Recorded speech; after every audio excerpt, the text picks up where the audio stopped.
recording now. Right.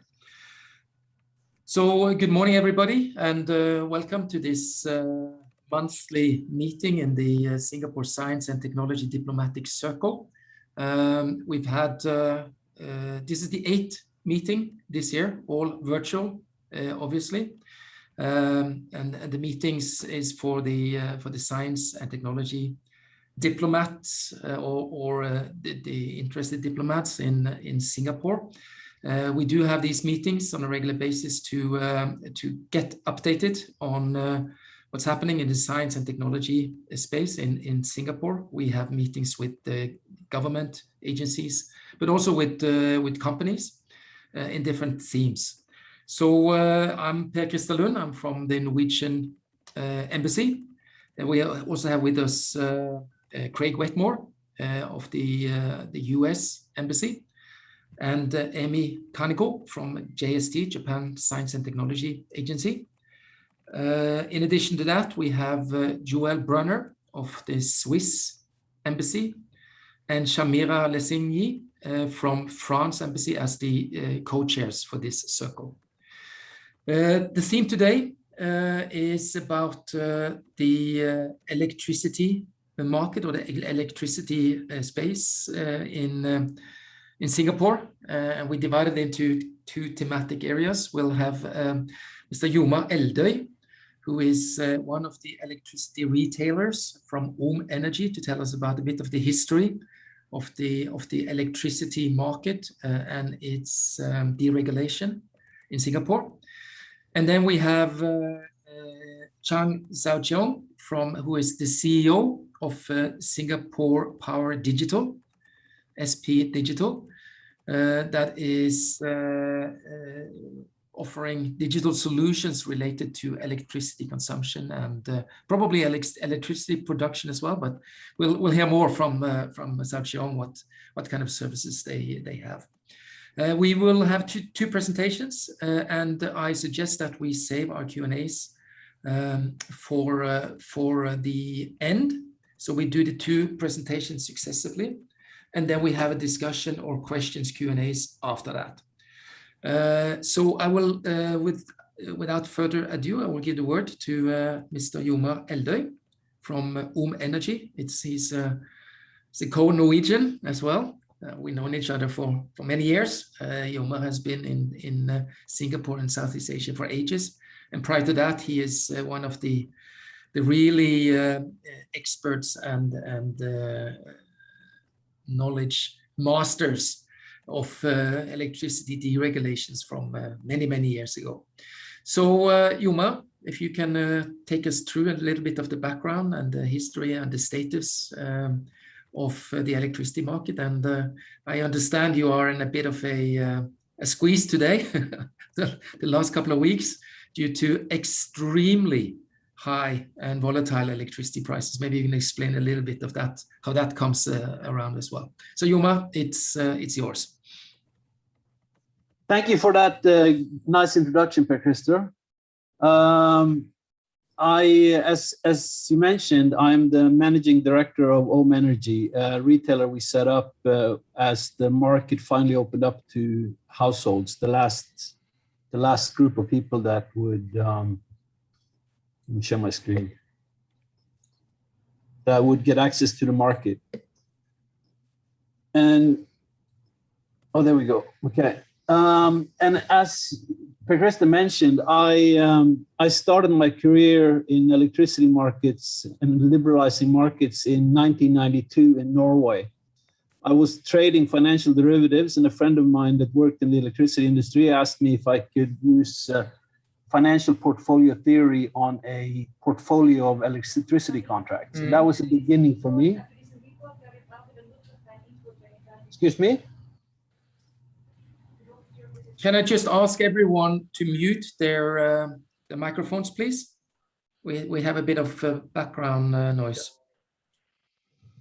So it started in Norway as one of the first countries to liberalize its market. It spread out to the Nordics. Sweden was first, and Denmark and Finland. I then moved on to set up a trading company in the US, also for electricity, and continental Europe, focusing on Germany, Netherlands, Spain, Italy, working for an American company from Amsterdam. When Enron, some of you might remember, went belly up, all the Americans took their toys and went home. So I was pretty tired of the market in Europe and took a job in Sydney, Australia to run a company that operated the electricity market in New Zealand, several gas markets in Australia, and also was the 50% shareholder in the wholesale electricity market in Singapore. So that's quickly my background. In Singapore, that from 2003, for 10 years, I served on the board of EMC, the wholesale electricity market, as a board member or a CEO. From 2015, the SGX set up a futures market on electricity contracts, and I set up a company to serve as a market maker in this market. And then for the last 5 years, we've been running a company, a retail electricity company, Ohm Energy, that focuses on residential customers. It's online-only retailer. We don't do any road shows. The only way you can sign up with us is online, and the entire process is fully automated. We use a high degree of outsourcing, our IT, our billing, our payment collections. We have a very low cost to serve, and we have the highest level of customer service in the market. What we also found was that when the COVID circuit breaker took effect last year, that didn't cause any issues for us, as our entire system runs in the clouds, which meant that everyone could operate it from home. So the only consequence for us was that we had to go out and buy a couple of more beefy laptops so people could do their work. This is kind of the background where I'm coming from. In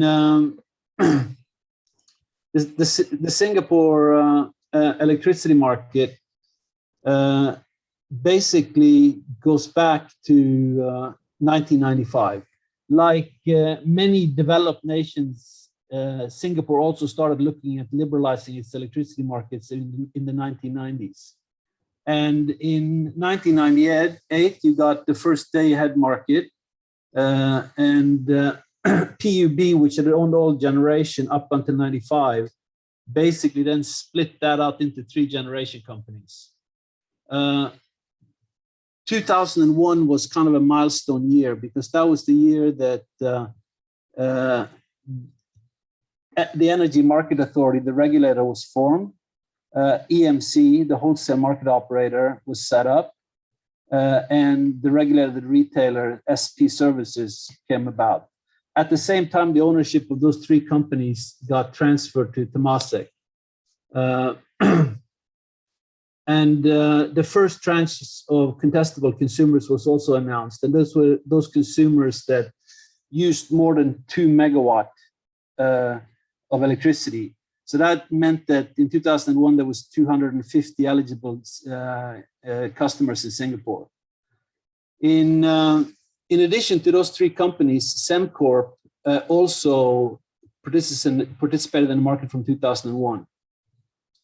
And from 2001 to 2003, the wholesale market was developed. The software and the systems were put in place, and it started trading in 2003. The Singapore market is a gross pool or a mandatory pool with compulsory offers, meaning that all the gencos have to put in offers stacks on what they want to sell electricity for. That's matched against the forecasted consumption for each half an hour period. And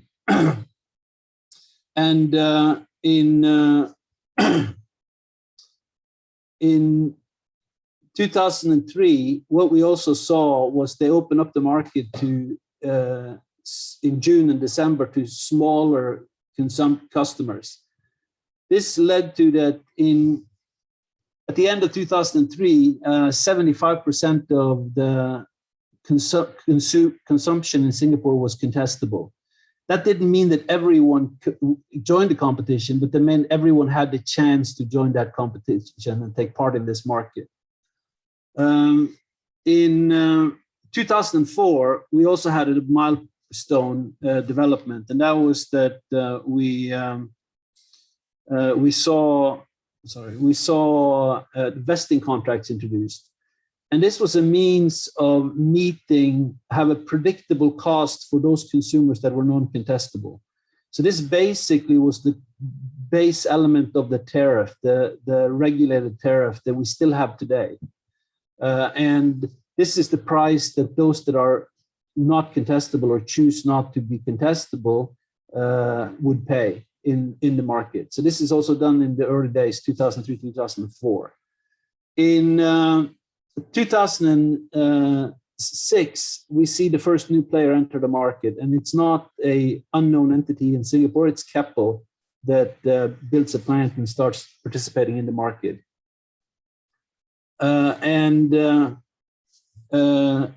So that takes us to 2008, 2009. From 2005, 2006, there's been a process of selling off the three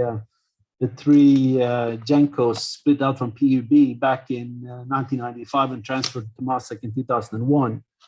And they were subsequently sold off. And those three companies, so Power Seraya was sold to in 2009 to YTL in Malaysia.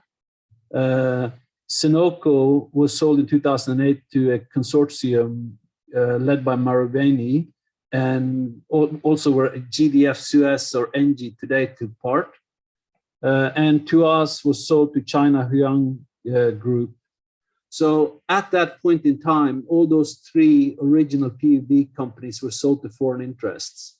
So we had Chinese, Malaysian, Japanese, and French, Belgian interests in come into the market.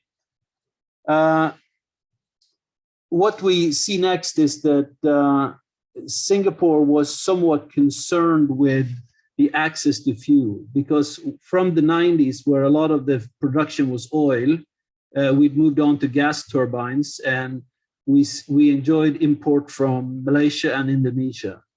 But in Indonesia, they were moving from a net export situation in regards to carbohydrates to a net import. And that meant that Singapore could not rely on getting further gas contracts from Indonesia. And that brought about the development of an LNG terminal, which basically then enabled Singapore to run for 8 months on gas stored in this terminal, should they not be able to receive gas from anywhere. That starts operation in 2014, and the market opens up further. April and October saw us move down to 4 megawatt hours. To put this in perspective, 4 megawatt hours, a typical household in Singapore uses half a megawatt hour a month. So that's to put it in perspective. So that means that at the end of 2014, there was 23,000 eligible C&I customers. In 2015, this was moved further down, and we ended up with 33,000 eligible customers. Now, something very important happened in 2015, and that was that there was clearly a view in government and with the regulator that they wanted independent retailers to enter the market. The problem, of course, for an independent retailer is that they will have to sell electricity at a fixed price to consumers. At the same time, the only way they can cover it by buying in the spot market. So it's a very risky proposition. To mitigate this, SGX set up a futures market for electricity contracts. And this was something that was absolutely necessary for new retail entrants to enter the market, because they would need a place to hedge their sales. This market lists contracts 2 years out, which means that I as a retailer can then turn around and offer you a fixed price for 2 years, and then I hedge it using futures at SGX market. So this was very important, because without that, you couldn't really open up the full market. And we started in 2018 with a pilot project, opening up the market to one section of Singapore and see how it would work. this was quite the undertaking by the regulator, because while they said that C&I, so commercial industry customers, they should be able to have the resources to understand contracts, there was a very strong feeling that the general public, the moms and pops and those that in residential housing would need a lot of protection to make certain they were not gouged in any way. So the requirement, we have two types of retailers in Singapore. One is a general retail license, which is relatively easy to acquire, and it allows you to market to anyone that uses more than 2 megawatt hours per month. Now, the second type of license is OEM license, which there are currently 12 of today. And that requires a whole different regime of testing, PDPA requirements. It's one of the strictest I've seen anywhere in the world in terms of how far it goes to protect the end consumer. So at the end of 2018, at the end of 2018, the entire market was open for contestability. That doesn't mean that everyone is contestable. About 50% of those households, the 1.4 million households, have now moved on from SP services with the regulated tariff to one of the retailers in the market. Initially, the savings for the households was about 25%, and it's still between 15 and 20% by switching from the regulated tariff to competitive offers in the market. So this is probably what I've seen in other markets. This is probably the fastest switch, but it's also one where you had the greatest savings by switching from the incumbent or the regulated retailer to the open market ones. So that's really where we are today. The market has now been operating for a few years. We're seeing, as I mentioned, about half the consumers have switched. There are new products. Rather than just having a tariff that changes every 3 months, we now have discount on tariff contracts for 6, 12, and 24 months. We have fixed price contracts that goes for 6, 12, and 24 months. Even some offer 36-month contracts at a fixed price. And then we have different variations of retailers' own tariff. And you have the opportunity to also take the wholesale price as a consumer. If you're willing to take the risk on whatever the spot price is in the market, you can do that as well. You can actually do that both through independent retailers such as Ohm, but you can also do it through SP services. And it's interesting what we've seen the last days. We've seen an extreme high electricity price compared to what we used to over the last 10 days or so, which means that this is going to hurt, in the first hand, it will hurt those that are on spot price. I think that what they will see is that the cost of electricity over 2 days is close to what they usually pay on a monthly basis. So this is going to be quite interesting. In the second instance, of course, the retailers will eventually pass this on to the consumers.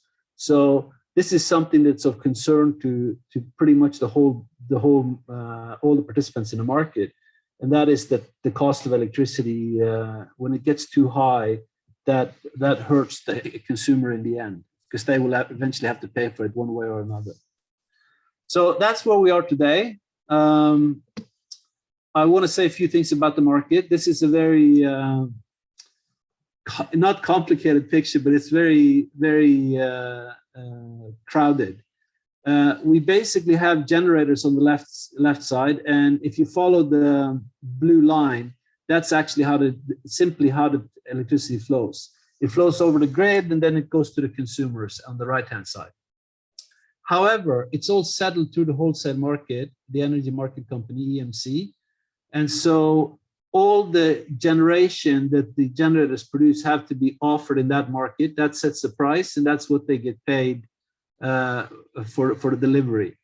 Now, what the retailers do, the bracket where you see Ohm's beautiful logo on top, is basically, we have to buy the electricity from the energy market company, and then we use Singapore Exchange, the financial electricity futures, to hedge those positions that we have there.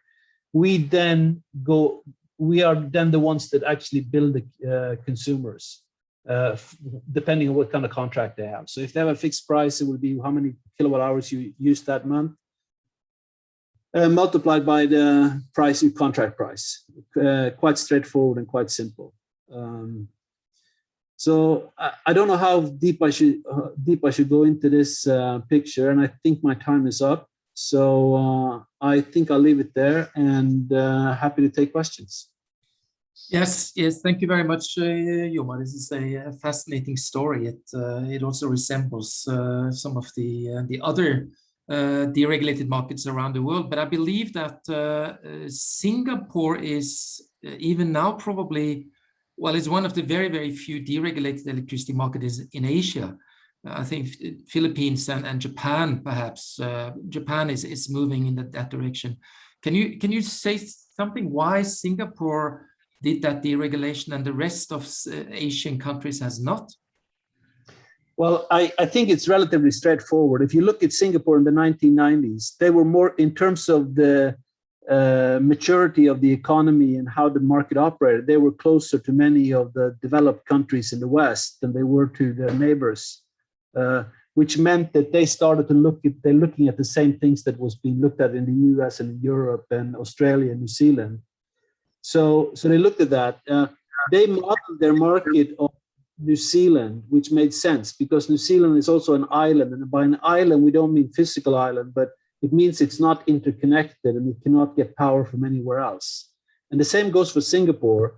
While there is a connection to Malaysia, this is only used for balancing the grid and it cannot be used for commercial purposes. So the system we have in Singapore is very similar to the one we have in New Zealand in terms of how the market operates. Right. So deregulated markets, meaning that the consumers are exposed to the best price, put it that, or the right price. In your case, or in Singapore's case, you mentioned, Jomar, that most of the retailers that, or the consumers that went into away from the incumbent distributor SP to independent retailers could have a discount of maybe 15 to 20 to 25%. This is very attractive, of course, for consumers. They get a lower price, but it also gives them more risk because there is an upside risk, which you have seen now the last week or so, where you mentioned, Jomar, that the electricity price is 30 times higher than normal over the last 2 days, and the last 2 days electricity cost equals to 1 month. So the end users that has not hedged or are hedged through a contract, they would see a ridiculously high electricity bill for July and August. Would you think that politically there would be some uproar about this, so that there is a pressure to government to revert this deregulation, to impose some kind of a market cap or market price cap or something like this? Okay, there are those sort of mechanisms in the markets today, and they keep in mind that it doesn't affect a residential consumer, any consumer that uses less than 2 megawatt hours a month, are free to not be contestable. They can choose to stay on the tariff that is calculated based on basically the long run marginal cost of the most efficient unit in the system. Right. And they can choose to stay on that. That changes every 3 months. But I'm thinking small shops, for example, small factories and things that are... Yeah, no, as I said, under 2 megawatt hours, they can stay there. Now, small shops and small factories, as you mentioned, the whole idea is, of course, they should go to a retailer and sign a 1 year or 2 year contract, which means that that price may go up as a result of spikes we saw in the previous period. So the next time you sign the contract, you may have a higher price. But what it gives you is certainty about how much it's going to cost you for electricity. Yeah. So you can then use that as an input to your production costs or whatever you use electricity for. Yeah. Yeah, but it shouldn't come as a surprise. No, but I guess it will for those that are getting their August bill. Yeah, there will be some surprises, and particularly for those that haven't entered into contracts or have chosen to go into the spot market. And this is something we've seen in most markets, because the spot market got very popular, and we think it's an abnormality that you can actually go to SP services as a household and ask to get the spot market price. Now, the reason this is probably a mistake in the Energy Act, because it's enacted in that act that any consumer can either choose to be on tariff if they're contestable, or they can choose to be on a spot price. So we've seen about 12,000 consumers switching to this spot price, because historically, if you look back for 2018, 2019, that would have been a lot cheaper than actually going on a contract price. Yeah. Particularly with COVID happening, energy consumption went down, prices went lower. A lot of people that were on that type of contract saved money. Now, of course, what goes around comes around. So it comes back to bite them when we see the spikes we've seen over the last 10 days. Yeah. Very good, Jomar. We'll come back to, we'll see if there are more questions. And anyone that wants to ask a question or a comment, put it in the chat or raise your hand. I think there is a hand raise function here somewhere, perhaps. Let's move on. Singapore Power has been mentioned several times. They were has been historically the dominant player in the electricity market here, of course. Now, as the market deregulates, they play a different role. They're still the incumbent or the default distributor. They established several groups. Mr. Sau Sheong is the CEO of SP Digital, and you're not directly involved in retail or in electricity trading, but you offer other services that is related to the consumption and production of electricity. So Sau Sheong, maybe you can tell us a bit of what you're doing and what your role is in this space. Sure. Let me share my screen first, and then I can just run through very quickly about my background as well as what SP Digital does. Just a sec. All right. So hi everyone. My name is Sau Sheong. I am from SP Group. I run this business unit called SP Digital. And I will talk a little bit about SP Digital and how it came about. But I just wanted to start off by saying that I haven't actually been in the utility or power utility industry for very long. I joined the company about 5 years ago, slightly more than 5 years ago. My background is actually in technology. I've been in various tech companies all my life, actually, all my career.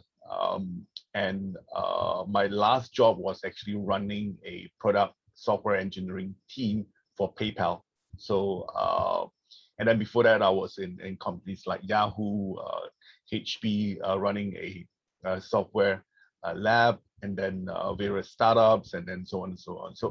So my background is not really in energy nor in power utilities. But after 5 years, I think I've gained significant knowledge about the business, and I'll share with you some of the journey that we've gone through for the past 5 years. So I think, sorry, I'm not very good in pronouncing the name, but I'm just trying to pronounce as what it is. Jomar, who I've done that justice. As Jomar was explaining earlier on, the industry has been changing, and this is actually not isolated in Singapore, as I think the audience here knows pretty well. This is pretty much a global phenomenon. The utility industry is changing. What used to be very straightforward from generation, transmission, distribution, retail. There's a lot of changes now in the industry on renewable energy, energy storage, market deregulation. We talked a lot about that earlier on. Electric vehicles has been something that's top of mind as well. I think in Singapore recently, but all over the world has been going on for the past couple of years. And of course, digital transformation. That's what I'm going to talk about today. So I want to share a little bit about the digital transformation journey today. And what I'll be talking about is basically focus on these four main areas that we went through for the past 5 years. So I started off about 5 years ago with just trying to understand what the industry is, but also started on this journey to build capabilities for SP. And that involves things like hiring new people, that involves things like upgrading existing people, building new competencies in the technologies that are involved, and also adding new assets and infrastructure. Then moved on to doing work that's related to operational efficiency, that's improving existing operations and getting the new technologies to drive productivity and so on. And customer engagement was a key area. I think most utilities, especially the T&D utilities, are not very used to engaging with customers, and what more with the SP, because SP basically runs the infrastructure, and as an infrastructure player, the need to actually engage with customers is actually very low. What more, the SP was, as you've seen earlier on, used to be part of the government, and today still a lot of the people actually grew up in the PUB era, where they're just very used to operating the infrastructure and not very used to engaging with consumers. Anecdotally, when I first joined, I think the idea about engaging customers is very peripheral. The app that we used to have was just content driven only. So you have seen the app that we took over about 4 years ago, 5 years ago. It was just content only. So the idea of engaging with customers wasn't really there, and that was one of the big points that I went after. How do we actually improve our customer engagement? And finally, talking about new businesses, the industry is disrupting all businesses, including the utility, the T&D utility. And so we are looking at how do we actually extend ourselves to adjacent areas. And I'll talk about some of those adjacent areas later on. So I mentioned this earlier on SP Utilities app. So this is what we have. We are one of the most popular utility apps in Singapore. And I think we fare pretty well among all the other utility apps in Singapore, and probably regionally and even globally as well. So that's our app in a nutshell in terms of the numbers, but I'll talk a little bit more about the other features that we have. So in our drive to engage with our customers, it's not just about the utilities part of things where you end up just paying your bill at the end of the month, but it's also a little bit about what drives the users coming back. How do we actually continually provide service to our customers? So we have all the usual utility stuff, but at the same time, we wanted to go beyond. And our vision for SP Digital, and very much more going into SP Group, is on sustainability. How do we actually drive sustainability moving forward? And we started this program called Green Up in 2019, late 2019. And the idea for Green Up, amongst some of the other programs that we are doing, is to actually drive sustainability through the community by educating the users on responsible energy usage, and then using that to using rewards and gamification to drive that through. It is actually very novel for SP to engage at that level and also engage on something beyond utilities. So it was a pilot, sort of like the trial as well, for the people to even get like their heads around. Actually, now this is important for us. So we started small in end of 2019, and beginning of 2019, of course. Beginning of 2020, of course, all the changes that came about with COVID and things like that. And so we actually had a pretty good head start, but I think over the past year, we also gained a little bit of traction as well, especially one of our programs called the Electricity Pledge Challenge, which gets people to say that this is the amount of energy they want to save, and therefore a challenge where to drive the reduction in terms of the energy consumption. We ran this program called My Green Credits. Actually, it's not really a campaign based. It's actually a new feature that we put in for renewable energy certificates, where the traditional renewable energy certificates is more for enterprises. We are now selling it to the end consumers themselves to use to cover for their electricity use at home. So that's the My Green Credits. Carbon footprint tracker is a tool that allows you to calculate the impact on Earth based on your daily activities. And of course, one of those things is your electricity consumption. We power the Singapore, the SP, the EV charging network in Singapore by allowing the end users to locate and control the EV chargers that they go to, including things like charging, starting the charge and stopping the charge, and also paying for the charging. So that's a feature that we have on the utility app. Home Up is a new program that we are going to start, and we are embarking on this in the next couple of months to provide more insights on the electricity use for our consumers. And eventually also allowing control and access for some of the features within the new programs that we're doing. And that ties in very closely with this program for centralized cooling in a new town in Singapore called Tengah. This is HDB's latest township program. The program has started a couple of years ago. We came in to engage on centralized cooling by providing cooling units for the HDB flats that's centralized instead of decentralized today, as in most of our homes. That's through a water cooling system. And extending to that, we are also going to Tengah with a lot of other things like solar and some programs again to drive the energy efficiency usage and so on. So that's in a nutshell the programs that we are running for the SP Utilities app. Number of them are experimental. Besides the base utility features for the app, we are also providing other features and capabilities that really move beyond whatever we are doing here.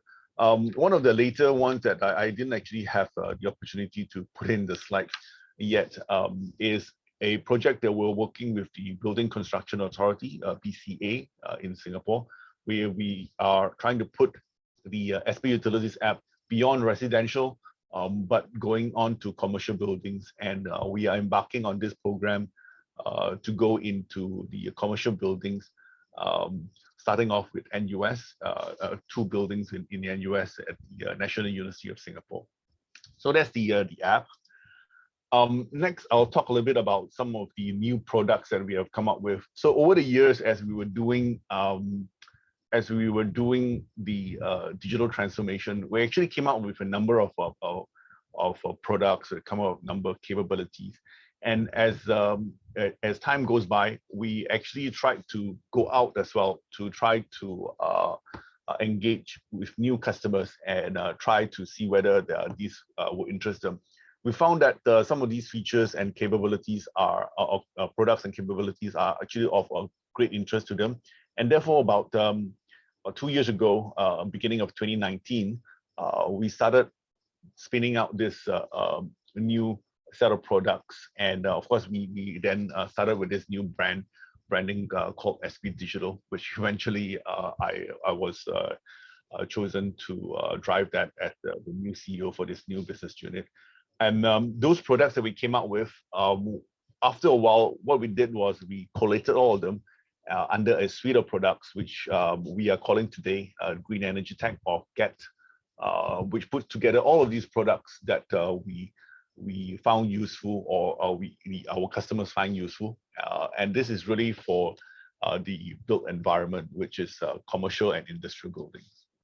Let me get a little bit quickly into that. So one of the most popular features or popular product that our customer like is on utilities monitoring insights. And this has something to do with our, I would say, traditional strengths in SP, where we actually do the metering. We own all the meters in Singapore for electricity, and we also help the PUB to do metering for water as well. And we have been rolling out smart meters for the entire island for the past 5-6 years. Today, we have about close to 600,000 smart meters, about a third of the population of smart meters in Singapore. And we are also moving beyond electricity. We have recently, I think 3-4 months ago, won a smart metering project for water, for the smart water meters in Singapore. And so that shows our strength in doing smart meters for the regulated space. But at the same time, we wanted to move beyond the regulated space as an adjacent business, and we started moving into the commercial industrial space. One of the initial features or products that we started selling to our customers was this utilities monitoring and insights. And this provides insights for the things like your lighting, your big electricity consuming devices, your big water pipes, not just the ones that come into the building, but the ones that will be distributed for the rest of the building. This allows you to track on the individual basis, like which areas and which devices are actually using more water or more electricity and so on. And that gives them some guidance of where the issues could be. One of the features that are actually very useful for our customers is the water leakage detection, where, you know, when you start using water and then suddenly end of the month you find a very high water bill, and you don't really know what happened. You know there's a leak somewhere, and then you start investigating and so on. But at that point in time, then your electricity bill would have shot up to the roof, and then you have a problem. So that is something that's getting to be pretty popular in terms of our customers' usage. EcoBots is I would say this is a bridge between the building owners and the occupants, and that helps the building owner to sort of provide information for the occupants so that they can drive and change the behavior of the users. We have been pretty successful in this for both commercial as well as residential buildings. Recently, or was it not recently? That's 6 months ago. We actually launched this project with Tampines, the HDB town, and then we deployed the EcoBots in a number of HDB flats, where this will help to project the utility usage for those HDB blocks. Tenant management is also another popular feature under GET, where we provide the tenant management of the tenanted buildings, like malls, for example, office blocks, and so on. And we allow the building owner to be able to monitor the electricity and water consumption, and also do billing on those tenants as well. This has actually is one of our most popular products. We have sold this to Changi Airport, for example. Actually, most of Changi Airport is running under this, and then in NTU, one of the universities in Singapore. And then recently we got a number of office buildings as well as malls in Singapore. Distributed energy was one of our earlier products where we helped our customers to do a number of things in managing their distributed energy resources, like the solar PV and also energy storage systems.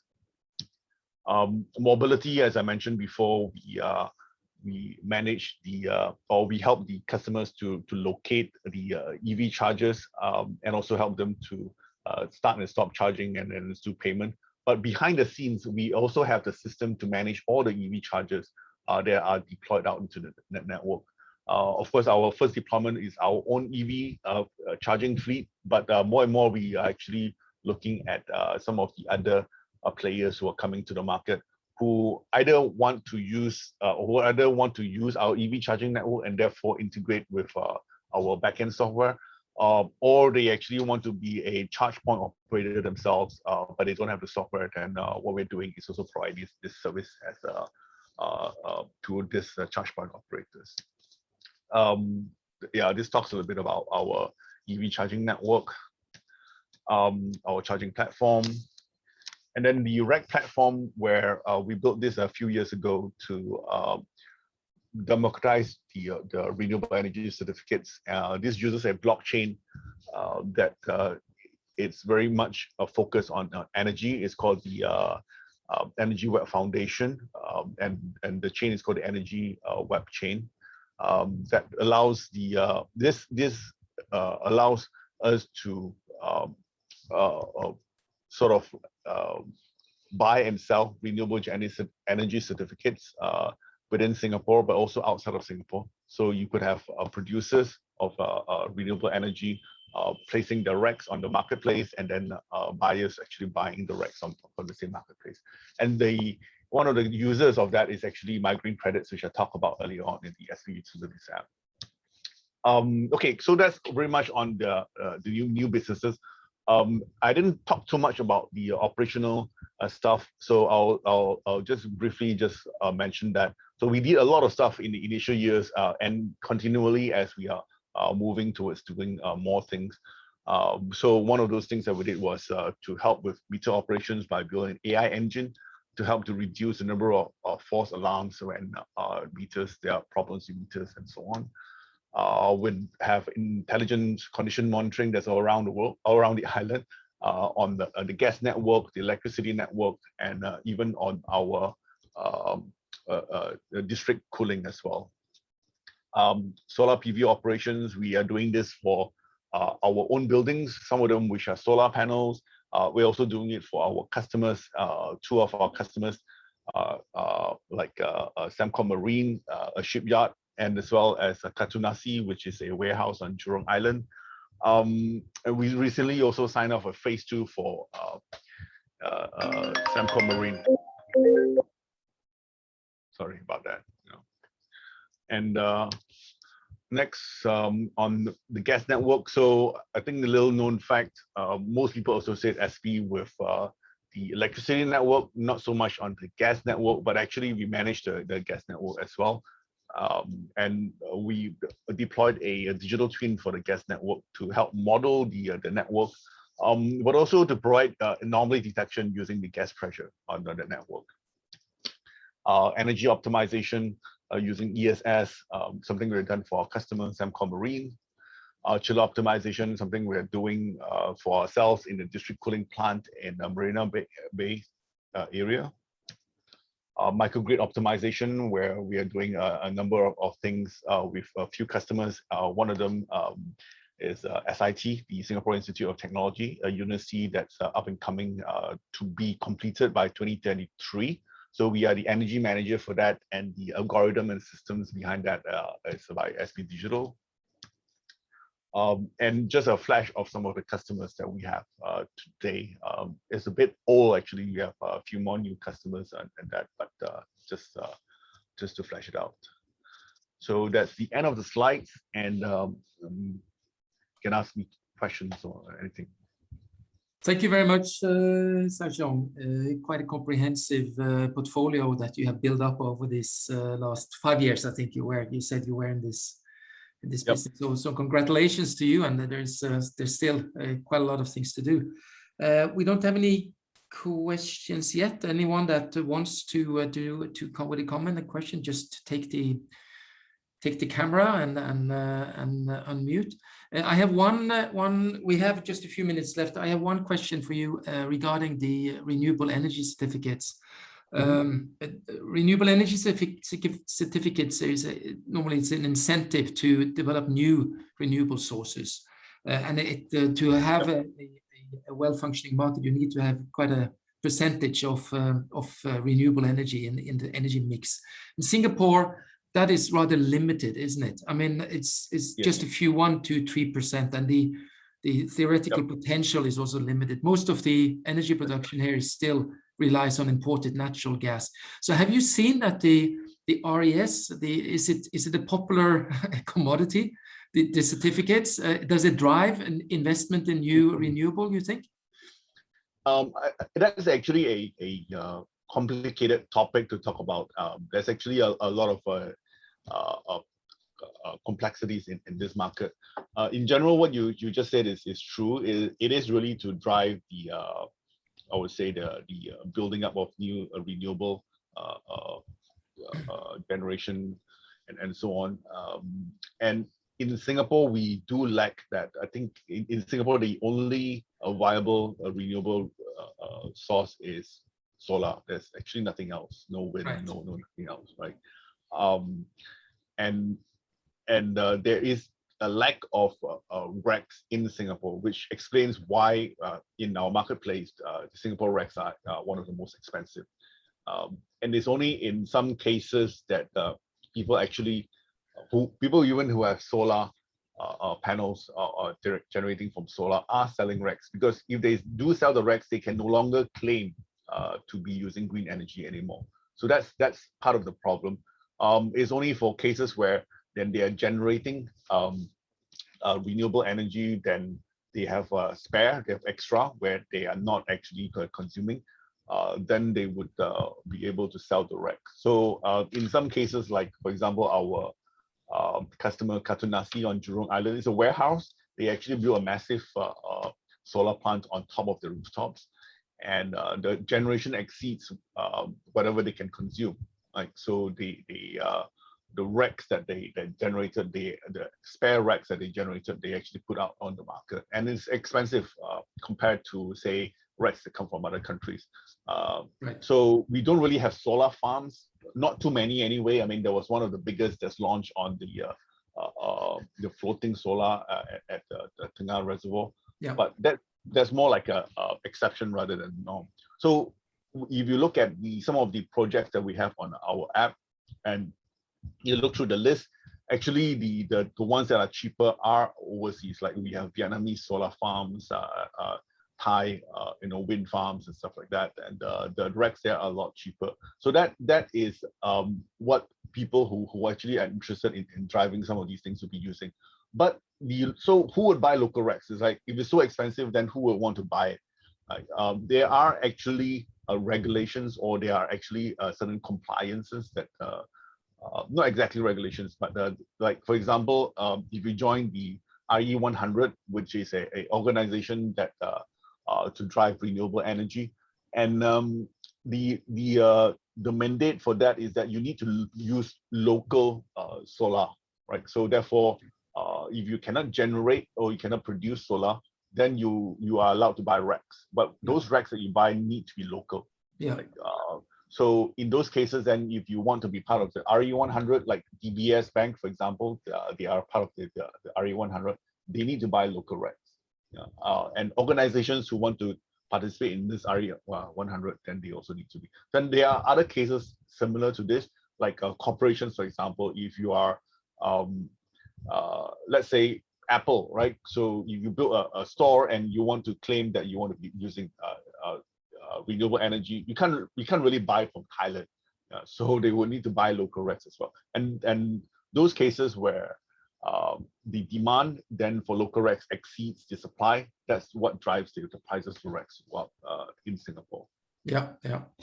Jomar is asking a related question, and that is, how is the take-up for carbon offset, especially for residential? I guess.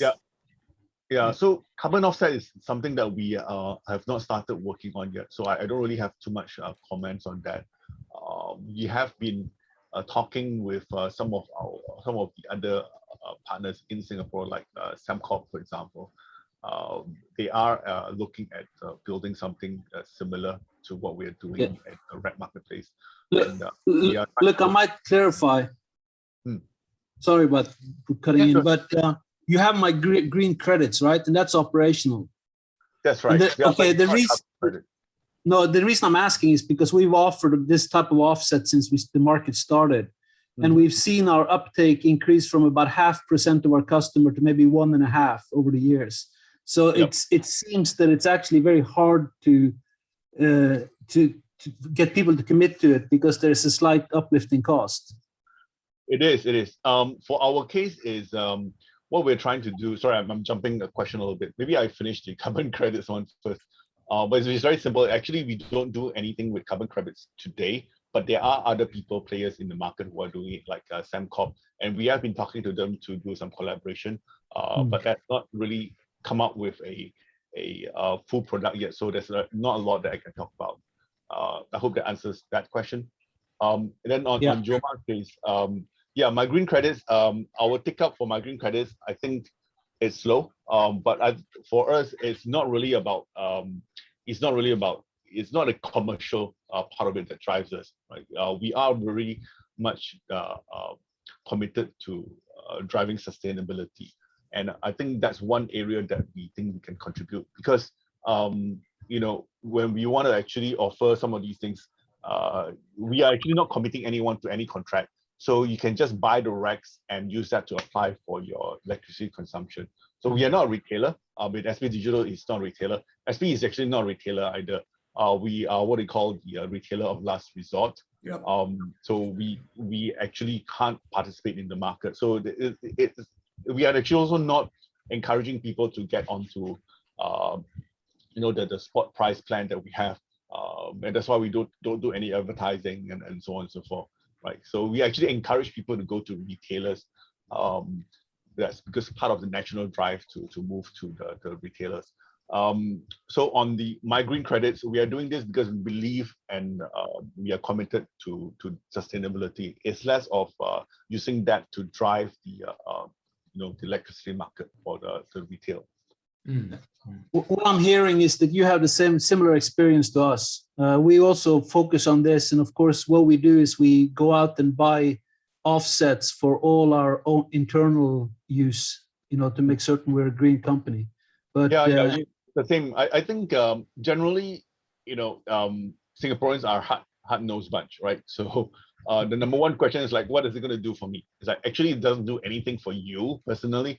But really, it is about, you know, how you're committing to drive sustainability overall, right? So that's what we are trying to provide to people. This is an opportunity for you to do that. Yeah, I had a comment or a question on the Singapore psyche when it comes to being an active participant in electricity consumption and the market. What's the driving force? Is it their just looking at the cost or price saving, or is it more, you say, sustainability focused, go greener? What do you think? Are consumers in general willing to pay a premium to go greener or to be more sustainable, you think? No. Okay, that was a definite answer, Jomar. Thank you. I think overall I agree, definitely agree, right? But there are certain segments who are a little bit more hardcore. They do really strongly believe in that. Like I have people coming up to me in the past, friends, you know, acquaintances, and say, hey, you know, why are you not doing something about it? Why are you not doing something about it? And they say, if you do it, I'll buy. And they do. They do buy. But you know, the population of that is very small. As Jomar was saying, is less than 1%. For us, it's about there as well. So the numbers are really small, but I think what we want to do is, even though the numbers are small, we want to enable that, so there is a platform for them to do so as we drive towards this, that they are able to engage on that. Very good. Well, we are a few minutes over time. We stop here. I'd like to express our thanks to Sau Sheong Chang, the CEO of SP Digital, and Jomar Eldøy, CEO of Ohm Energy. Thank you very much for very, very interesting, very insightful presentations.